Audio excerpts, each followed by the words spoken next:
নমস্কার, আপনারা দেখছেন ঘরোয়া রান্না। আজ আমি আপনাদের সাথে লুচি আর আলুর তরকারি রেসিপি শেয়ার করব। দেখে নেওয়া যাক রেসিপি। প্রথমে আমি দিয়ে দেবো কড়াইতে পরিমাণ মতন সর্ষের তেল।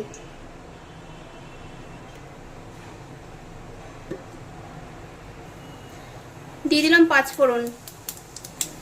দিয়ে দিচ্ছি ডুমো করে কেটে রাখা আলু। দিয়ে দেবো পরিমাণ মতো নুন। একটু নেড়ে চেড়ে নেব 3-4 মিনিট মতন। 3টে কাঁচা লঙ্কা আর হাফ টমেটো আমি চিড়ে নিয়েছি, সেটা দিয়ে দিলাম। দিয়ে দিলাম অল্প একটু হলুদ গুঁড়ো। আবার একটু নেড়ে নেব।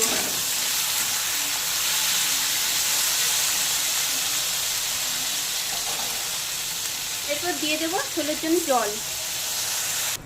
একটু নেড়ে নিয়ে ঢেকে আলু সেদ্ধ হতে দেব। ঢাকা খুলে দেখে নিলাম আলু সেদ্ধ হয়ে গেছে।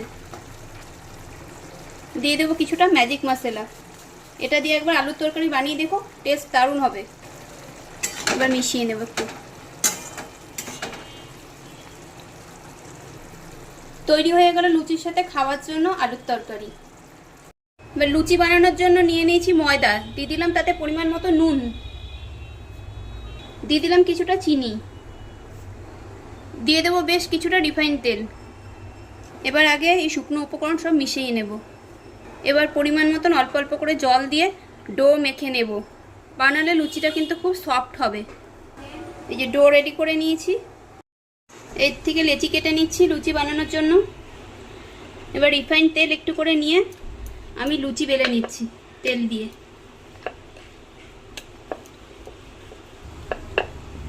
লুচি বেলে নেওয়া আমার হয়ে গেছে। এইভাবে সব লুচিগুলোকে বেলে নেব। লুচি ভাজার জন্য কড়াইতে দিয়ে দিয়েছি বেশ কিছুটা রিফাইন তেল। তেল গরম হয়ে গেছে। এবার লুচিটা আমি ছেড়ে দেব।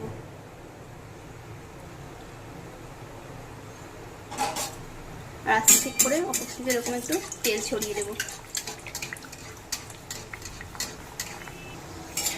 একদিক ফুলে উঠেছে, এবার আস্তে করে একটা দিক উল্টে দেব।